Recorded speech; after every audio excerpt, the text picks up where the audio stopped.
Is that the same camera? Ooh.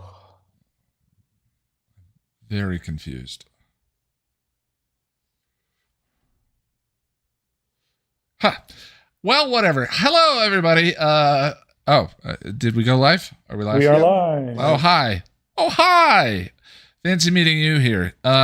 This is the patron hangout discussion of Sleep. Sleep tight. Sleep Tight. Which Jack and I just watched an hour ago. The link, if you have any interest in watch alongs, I should separate those out into playlists so They are that in it's playlists, aren't they? well, it's one big playlist for both Buffy and Oh, okay, yeah, yeah. but Because YouTube's there is a. Sorry, what? but YouTube's playlisting is a little bit inelegant. Anyway, if you're ever interested in joining in, new faces always appreciated. We in 2 weeks we will be doing entropy. what Great what episode. an No, that what is a a great episode, actually. what a jumping on point. Yeah, it's a great episode. It's a It's weird first episode. it's not a joyous episode by any means, but it's a good episode. Yeah. We're very few. We're past joyous. Oh yeah, yeah. In both runs of the Yeah. show, there is no joy left. Joyous is in the rearview mirror. Today's discussion might be a little bit shorter. That's okay. Anyway, links in the description. It's the Scooby Gang tier on YouTube members, which I now post the link to join this meeting on both the YouTube membership page and Patreon, or it's over on Patreon. And I think that's everything. Did I forget anything? We are expecting the next Angel video. Oh yeah. To... So there were a couple of questions saying it's been like 12 years since the last Angel video was published. I don't know about that, but the Pylea video, which is 40 minutes long, that Josh and I co-wrote, Jack and Lani edited, is already up for YouTube members. It was a very long early release because it got copyright flagged into the ground, and I had to do an appeals process, which took 30 days. That process should clear tomorrow, so that video will go live for everybody on Monday. And Josh has been reviewing season 3, and we're sort of planning our approach to that. And I am working on the script for Bargaining, which is next. And after we get a couple episodes into the Buffy season 6, Angel season 3, the plan is to go on to Firefly. And that'll be the rotation. Buffy, Angel, Firefly, Buffy, Angel, Firefly. We also now offer early access for channel members and patrons, if that's your thing. There's nothing to watch early at the moment, but... Well, not as of tomorrow, because the Pylea video will not go as live. of tomorrow, yeah. But if that's your thing, head over and join, and you can see stuff early. Well, Jack, why don't we start with you? How are you doing? I had a cup of tea. I had some toast and a cup of tea during the break, and now it's made me so sleepy. I just want to go to bed. I want to get into bed and cuddle my cat and go to sleep. But besides that, I'm doing okay. How are you? You doing all right? You looking good? I am also of the drowsy. Tell me about Sleep Tight. Now, the thing that I find interesting is we sort of talked about how when I'm watching these episodes, I'm perpetually distracted by what is this adding up to? Where is it going now? Yeah. And you maintain the ability, which I think is great, to just be able to enjoy the drama as it goes. Yeah, that's I think that is one difference that you and I have. But also I don't necessarily hate where this goes, and I think there is some payoff. I mean, Teenage Connor is, annoying and whatnot. Like I completely agree with that. However, I don't necessarily feel as disappointed as you do in the outcome of all of this is what I would say. But yes, and I do have the ability though to just enjoy what's like. Yeah. I can eat my dinner without worrying about what's for dessert, you know? Yeah. Yeah, I totally understand. Yeah. So the arc. Tell me about the episode. I like this whole arc. And the episode, well, you know, I agree with you that the first 15 minutes it's just kind of like what what is this? What's happening? What's going on? The first 15 minutes are kind of dull. And if you guys couldn't tell, I didn't do the homework, so I'm a little ill prepared at the Oh, moment. you're good. Well, here's the weird thing about the arc. It's kind of over, right? I mean, we don't know that yet, but in terms of like the Baby Connor arc, by the end of this episode, it's over. Yeah. Yeah. We Well, we the get next the start of the next episode is. So what happened? What do they do now? And that's the Wesley in the hospital episode. Is this the season finale of this season? No. No. Okay. The season finale is Cordy becomes an angel and Wesley, yeah, Angel gets thrown. See, my problem is Angel is not clear enough in my mind, so yeah.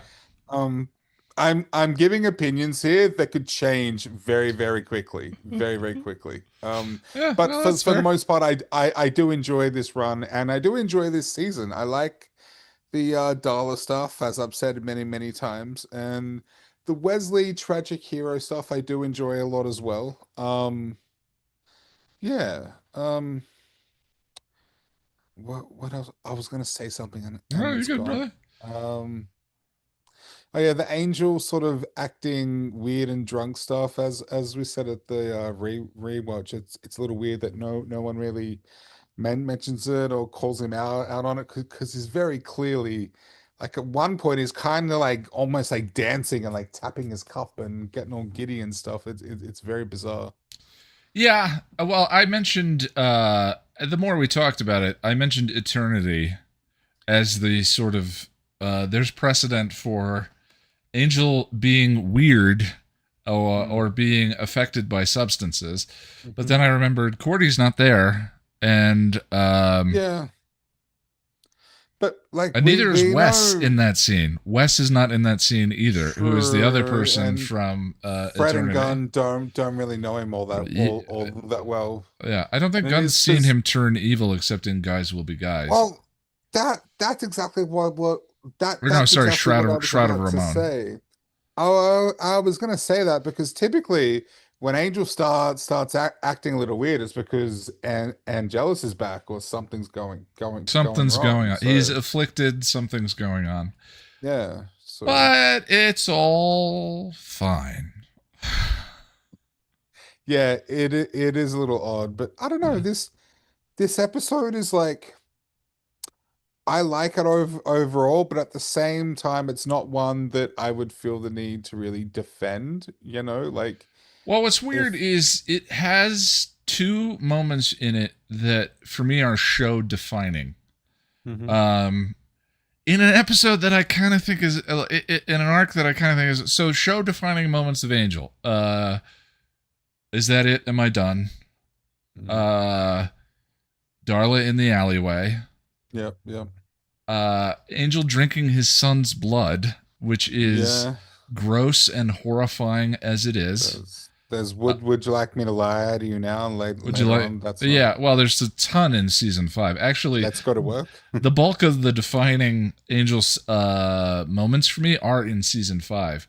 But but in this one, it's rare to have an episode that has one, let alone two, for me, which is Angel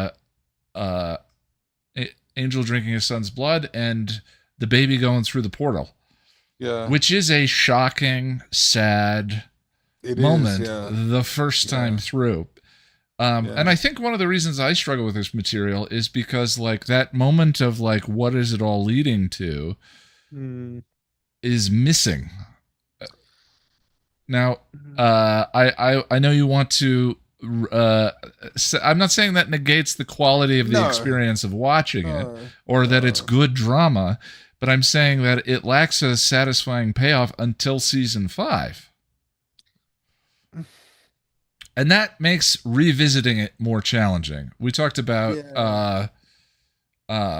I think that might, but we were talking about the difference between drama with Fred in A Hole in the World. Why Can't I Stay? And that's because that moment, we know there are punctuating moments of drama that will continue. Yeah. And it weirdly, like, Would You Like Me to Lie to You Now is a weird loving moment between those two extremely broken, messed up people in that whole thing. And that reads as a payoff for that sadness. It's not just the bottom and then you get stuck there. Yeah. You know, it's sort of hard for me to comment because, you know, then the next 4, 5, 6 episodes aren't super clear in my mind. Nor mine.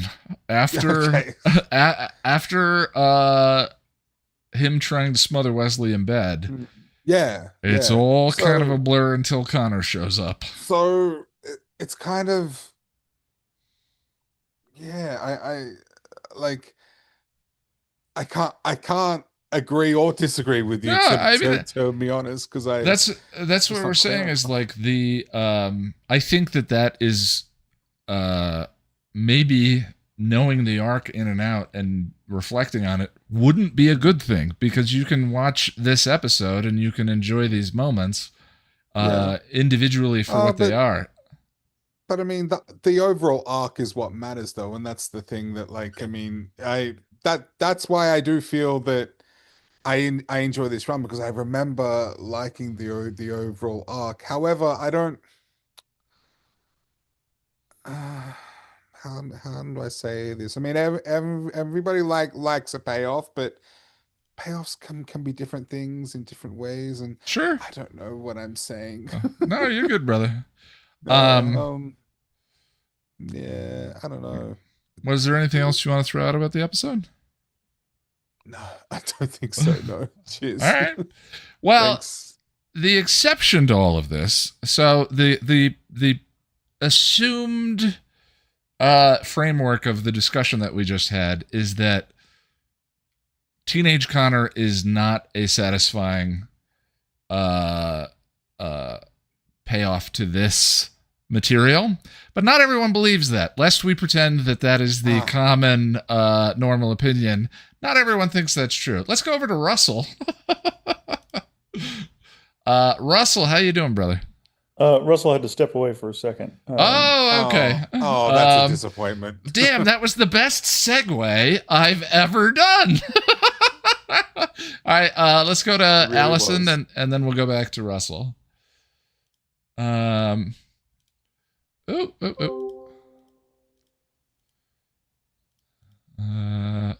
Hi. Hello. How's it going? All right. So how does this material play for you? I'm going to be in a similar camp to you in terms of a lot of this arc has scenes that are very good.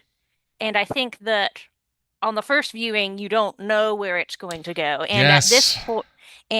at this point in the arc, it hasn't been sort of such a downer for so long that like you think they can't eventually have there be a payoff that fits with this. So like on a first time view through, I don't think that like the drama is going to be, you know, have been going on too long yet.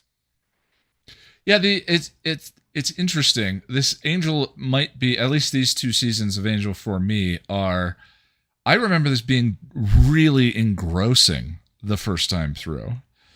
And we all like we as in the royal we, the fandom, tend to bring up the retcon right before the Jasmine mini arc in season 4 as, you know, either a sticking point or a conversational point or whatever. But the real retcon is the end of season 4, where Angel looks at this mess of the past 2 seasons and goes, why don't we go ahead and wipe that out? And we'll just get the band back together, and we'll get rid of the Sun character, and thus commences season 5, which seems to be everyone's either favorite or least favorite season of the show.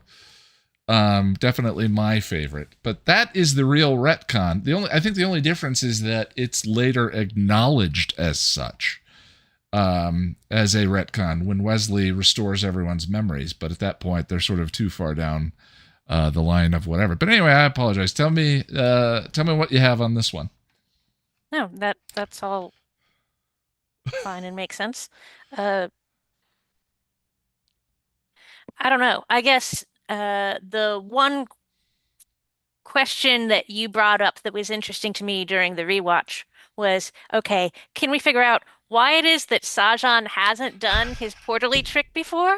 Because it seems on the surface like that would have been a useful tactic at many other points prior. Yeah, should I freeze this grumpy old, I'm assuming Englishman, for 150 years who has no superpowers, and then bring him out to fight an angel that has a soul and he's going to be conflicted about? Or should I open a portal into space and suck Liam out into it? Now, we don't know that he can open portals to anywhere. We only know he can open them to this particular hell dimension. Sure. I mean... So, we know that Sajan's goal is to keep this son of a vampire from becoming an adult, because then he'll end up killing him. And if we're working with the full information from the whole series, we also know that Jasmine is around pulling strings, and what she wants is for this son of vampire to become an adult so that he can have sex and thereby create a way for her to come into this world and try and take over it.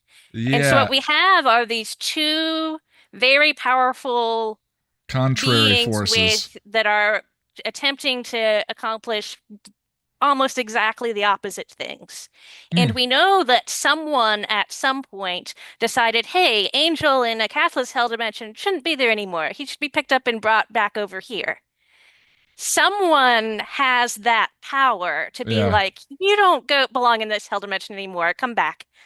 And so I'm almost wondering if Sajan's been through many attempts of going back, tweak the timeline, see if it works, go back, tweak the timeline, see if it works. If at some point he probably has tried, okay, what if I just send this vampire to hell and see if that works? And that resulted in someone bringing him back, and he was like, let's not keep that timeline. So if Sajan were the hunter from Phases, and that was his moment to intercede in the Buffy timeline to interrupt Angel, what was that if the hunter didn't show up in Phases? I'm not considering those the same character, even though they're the same actor. I didn't actually know that they were the same actor until I looked at the Buffy wiki literally a minute before this call. So, I don't have any consideration for that. All right, well, fair enough. No, I like that. That's an interesting read.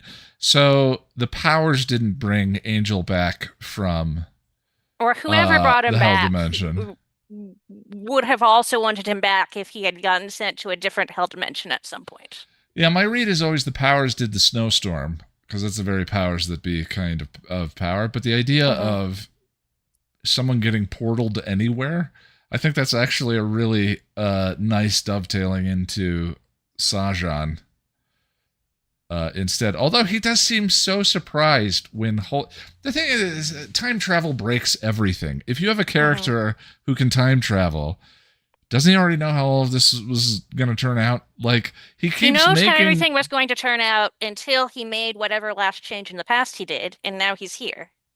Yeah, he keeps making arrangements with people who are betraying him or letting him down, which doesn't seem like the quality of someone who knows how this timeline is going to work. So right. And he's interceding in a linear fashion. 1,000 years in the future, something's different, but you don't know exactly what's different. Yeah, time travel kind of makes everything stupid. But anyway, no, that's okay. Yeah, it's, again, Angel has moments of such high punctuating drama that are a lot of fun. I think arguably more than Buffy, even though the ones I think in Buffy are more emotionally resonant for all the reasons that we've been discussing, is because they have a catharsis or a payoff at some point. You know, the audience is laid low and then brought back up again. And literally all this ends up solved by a mind wipe. You know, the retcon is the end of season 4. Oh, this is going to be tough to write about. I don't. Oh, man. All right. Well, is there anything else you want to throw out about the episode? I mean, I don't know that I'm necessarily going to join for all of the future episodes, so I'll just say Connor in here, I guess. He needs like 5% more Zuko in him. The idea is that if he actually made any genuine progress at becoming a better person and adjusting and healing and like redefining his worldview a little bit, then him backsliding would have emotional significance. Yeah. But every single time it looks like he's making any progress, that gets undercut for the audience about 5 minutes later, learning that, oh, he was actually lying or tricked, or it didn't end up mattering because something really terrible happened 5 minutes later. Yeah. And so, like, it never actually gets to the point where we've had hope for him achieving anything better and then backsliding. And so, like, so that's my sum up of that. All right. Well, fair enough. I appreciate you. Let me go over to Russell. Russell, are you back? I'm here. I was trying to unmute. Can you hear me? I can hear you. Okay. How you doing, Ian? I'm a little sleepy, and I've been grumpy for like 3 days. So I don't like heat, and we're very busy. I don't like heat either. Yeah. Tell me about Sleep Tight.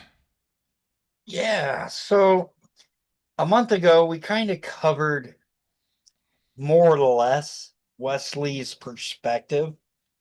I wanted to get back to something you had said. Presumably, had this not been a manipulation, which it is, Wesley would be protecting a baby. Would he have still done wrong in that circumstance? I was kind of interested why it would be wrong in that instance. Say that again. So he's protecting a baby. If it had not been a manipulation, did Wesley do wrong? Yeah. And what is your opinion? I don't know that I answered the question, but what is your what is your opinion? I think I would know. I mean, is he only wrong because it turned out to be a manipulation, I guess, is where I'm going with this? Well, on review, no, absolutely not. The only person he speaks to is Holtz. For some reason. Yeah, for some reason, he says nothing to... He doesn't call Cordy. Cell phones exist. He doesn't speak to... Well, supposedly the reason why we're supposed to believe he doesn't speak to Gunn and Fred is because of the love triangle nonsense. Which, you know, fate of the universe and Angel's child, one would think that would transcend his sense of whatever he's actually dealing with. I understand not talking to Angel. Maybe talk to Lauren. Maybe sing for Lauren. Maybe have Angel sing for Lauren. There's, you know, and him being a watcher and having direct firsthand experience with Buffy and Giles, and them having the whole prophecies are a tricky thing. They don't tell you everything. If you didn't come, I couldn't go. Like the way the prophecy was deliberately worded in a way at the end of Buffy season 1 to drive Buffy into the basement. Or the basement. I mean, technically it's a basement. Nothing good happens in basement. Into the Hellmouth with the Master. You know, you can't take it on first blush. Even in this show, the Shanshu prophecy, he first read at the end of Angel season 1 as Angel's gonna die. And then reinterpreted it, and the Shanshu instead means become human. be mortal. And so for him to just take the prophecy at face value and not have a conversation with anyone, even if the prophecy were correct, I think is a reflection of the actual issue here. Does that make sense? Yeah, I'd like to add two things to that. Sure, yeah.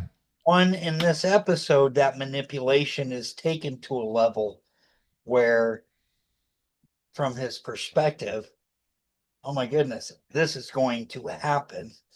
And number two, early Wes and Giles have made some pretty poor decision in trusting the wrong people.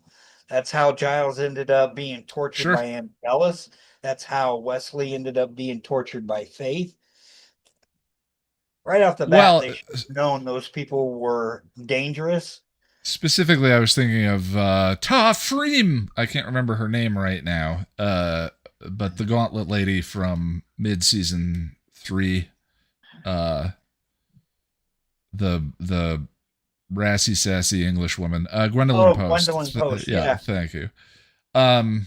Or the council itself. Yeah, there's lots of instances of them trusting, but then they sort of figure it out or find out, and again there's a moment of catharsis or redemption, and none of that ever occurs. Like in the Pylea video, Josh and I talk about maybe there's a interpretation of Angel the Show as, if Buffy is subverting horror tropes all the time, it potentially I could see a world where Angel is subverting Joseph Campbell and the idea of the finish line and a reward for a character, and as a way of reflecting life and that Sisyphean aspect of like the battle goes on, there's always another day, so forth. But man, does that really cause a problem for when it comes to the idea of satisfying storytelling in these 2 seasons? Because if that is the intention of Angel has a baby and he's suddenly happy and then the baby gets stolen, and Angel's son returns and he's a teenager, but his son has been converted by Holtz and betrays him, and like repeatedly over and over and over again, I think without any catharsis or any sense of completion, I find these 2 seasons wearing as we go along. Like, that's why this material isn't fun for me. Is in a bubble, it's fine, but I just know it's so relentless. Very, very few moments of joy or lightness or catharsis or any of that. It's just despair piled on despair. And I really think the show struggles a little bit because of it in these 2 seasons. Yeah, overall, I agree. And none of that was a Connor indictment. We'll get to the Connor thing. Yeah, we'll get there. Yeah. But what I was trying to establish, I think, was just a pattern. Wesley shouldn't have been trusting Holtz or what's her name? Jasmine? No, not Jasmine. That's Justine. Yeah, thank you. Well, I mean, I like the writing in that scene. Holtz mentions the same thing that Wesley has already read in the prophecy, and then says, take the baby because there's going to be violence if you wait for us to attack. And so they don't convince him really to do anything. Like, they just sort of, there's nothing for him to believe that he didn't already think before he walked into that scene. Does that make sense? A little, but once Wesley had the baby, he should have just been gone, not look back. Oh, you're talking about Justine. Yeah, Justine being injured. Yeah. Yeah. He Yeah. should have just been gone. That's the thing. There's so many.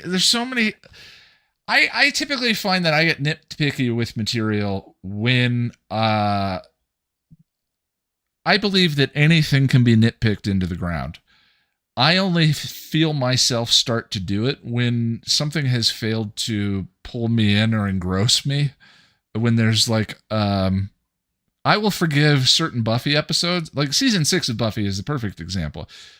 People rail on that season for a number of different reasons, for kind of similar reasons that I'm complaining about Angel season 3, it being sort of relentlessly depressing and oppressive and so on and so forth. And yet I'm willing to forgive. I see all of the things that people complain about Buffy season 6 for, and I'm willing to forgive those episodes because they make me feel things. They make me, there are payoffs that I feel like I see myself, or I get emotionally engrossed in these characters' journeys and all of that. This is like watching characters I love just get harmed over and over again. Like, strap the 5 characters against the wall and slap them around for 24 episodes, and that's it. And that to me, like season 6 is slap the characters around for 24 episodes and then group hug at the end. And for some reason, you have a group hug at the end, and I'm in. Like that's what I needed, and that's just kind of lacking for me in this season. Yeah. Apparently I get ranty when I'm tired, Russell. I apologize. No, you're good, buddy. You're good. I'm in the same boat. All right. Peak exhaustion. I do have one last thing. Hit me. If you don't mind. Yeah. I think writers, not just particularly Buffy, but I was on a different. I was on an Ask Away yesterday, and this issue got brought up, and I brought up the example, the mind wipe, basically from season 5 of Angel. But I also brought up the TNG, Who Watches the Watchers. I don't know if you remember that one. I'm not It's the good with one- names. Remind me of the episode. It's the one basically like Star Trek. Is that with Armus? No, they're like pre-Vulcan. They're pre-warp, Oh yeah, I love that episode. I think that episode's great. but they want to mind wipe them because of the Prime Directive. Then you got Latent Image from Star Trek Voyager, where the Doctor's program was in a feedback loop because he made a moral decision, or not a moral choice, but he chose his friend over someone else. 2 people with the same twitches in Star Trek. 2 people with the same chance to live. He chose his friend, and it created a feedback loop in his ethical program. So Janeway deletes, basically mind wipes, portion. we're going. Is this pro mind wipe? Is that where you're going? Yeah, so I mean, I feel like that's just a cop out for some writers. Sure. It's not liking it very well. Yeah, I as a solution to the end of season 4, is that what you're talking about? Yes. Yeah. How do you And feel then about the it two as Star- the yeah, as the the two Star solution? Trek examples I gave. Yeah, it just feels too simple. Oh, we don't need them knowing this. Let's wipe their memory. Well, I think I am torn because I don't like this material. I actually like the mind wipe because I'm like, oh, thank God. We can just like move forward with the material. I like season 5 Connor. I don't think it's the same character as this Connor. And all of that is due to the mind wipe. The net effect, though, of the mind wipe in season 4 is it feels like a retcon. Like, we screwed up. It's a little bit the way Spike pulling the Anointed One into the light in which is so symbolic of this. We don't know what to do with this little guy, and he's kind of irritating. Why don't we have Spike kill him? The like charisma vacuum gets killed by the charisma explosion that is Spike and Drew. It's a little pat, but in that case it's character driven. At the end of season 4, it feels like the net result is it renders all of this material unsatisfying because there's no payoff, because the payoff is oops, erase, and now that we've gotten to this, Josh, we'll talk about it all off the air. I'm dreading writing about this stuff because it's so serialized. It's so one episode leading into the other, into the other, into the other, that the fact that it puts so much more focus on the landing and whether or not it got missed. And I don't know. I'm worried because I don't want to spend 2 seasons dunking on something, but we'll see. Ironically, and I'm not giving more examples, but there are other examples that have mind wipe in it. But I can only think of one time where the episode from the start tells us that the mind wipe is wrong, and that's Willow and what she does to Tara and the rest of the people. You know, well, but everyone else gets a free pass. I mean, yeah, I like Clues, the Next Generation episode where the mind wipe is the plot. It's a mystery, as Picard says in that episode. The whole episode is what happened to our memories and trying to figure it out and all of that. But then it's not a device for solving the problems of the story. It is the story itself. It's the hook. I can forgive Clues because it's not our heroes performing the mind wipe. Sure, yeah. By the antagonist of the episode. Yeah. The one problem I always had with Clues is the ending. I find the ending of that episode a little unsatisfying. Because the journey is the fun part of them figuring it out, but then they have to wrap up the story somehow. And they wrap up the story by remind wiping everybody. You know, and fixing some of the details of the original mystery, but nonetheless. All right, brother, is there anything else you want to throw out about the episode? Nope, that's all I had for you. Thanks. All right. Let me mute myself. I thought we had a new person here, Samantha, but it looks like they have dropped. Yeah, she changed her mind about this time. Jack and I reassured her we look forward to seeing her next time in the chat. Oh, always, yeah. Never want to scare away new people. Love getting new opinions. Josh, Ian, I'm going to where is the joy? All through season 3. I'm here for you. I'm just gonna hold you close. So we're a circle of Lorns. Basically. Can I just say, Ian, I love this man so much. I love him so much. Yeah, well, it's not exciting to me.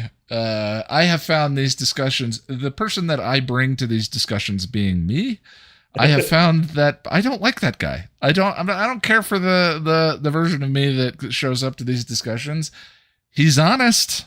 The negative Nancy or whatever. Yeah, it's just not. I want to be in love with this material, and in a bubble, like, it's good. It's so bizarre because it's good drama, but what it's aimed at or in service of is not satisfying. So it's only possible to know what anybody's favorite anything is after they've already seen it all the way through. So it's impossible to say, this is my favorite while you're in the middle of it. Right. Which means that I can look back and I can say that the only reason season 3 is not my favorite season of Angel is because of how it ends. Because it doesn't stick the landing. Everything, most everything leading up to the end of season 3 of Angel is so fucking good. I mean, the Wagnerian opera that plays when Holtz attacks the nightclub. This drama of Wesley. The drama is so good. Yeah. And like the cliffhanger that this leaves us on. There was a 6-week break after this episode when it first aired. And the last that we saw was Wesley falling to the grass. Yeah, is he dead? Is he dead? Yeah. And Angel weeping in the gravel, and Connor's gone. And, like... I wonder if Alexis was up for contract negotiation. Makes me wonder. It's so good, but it's so... Yeah. It does not stick the landing at the end of the season, let alone, and you brought this up today, let alone where this all winds up with the end of season 4 and going into season 5. No, season 4 meanders and then ends on a broken episode. Mm-hmm. Like, I haven't had a rage episode guide like Into the Woods until we get to the end of season 3, and that cliffhanger that it ends on, which is to me is character and show breaking. Mhm. But I don't. But I take no joy in tearing stuff down. So what are we celebrating? So here's what I celebrate this episode. I celebrate the absolute edge of your seat drama. I celebrate the tragedy of this episode. So there's a couple of things about this episode, even this episode, that don't work for me. One of which is that Cordelia was not here. Mm-hmm. I feel like I've complained about that already, but like, no, it's fine. It remains relevant. it would have been a much more interesting episode if they had to write around Cordelia. I think her character requires a rigorousness that would have cleaned up some of these frustrations. You know, the contrivances. But some of the contrivances in this writing do come across on like a Shakespearean or Greek tragedy level, like that both Angel and Wesley are feeling so ashamed of themselves, so self-hating this episode, that they don't properly communicate with each other when Wesley has already like got Connor and trying to get out the door, and Angel has already figured out that he's been dosed by the blood. Like they don't properly, like it was a 2 second, 2 words even, that could have saved everything, but because of their own internal flaws, they don't communicate. That's good writing. That I really appreciate. That I really enjoy. What hit me in this particular rewatch was Wes handing them the baby and saying, "Would you like to say goodbye?" Mm-hmm. And knowing what that actually meant versus what Angel thought it meant. That is a wonderful and horribly dark moment. Mm-hmm. It's so good. Wesley stealing the baby is such good drama. And I've griped about this is Wesley's like stupidest mistake probably. Mm-hmm.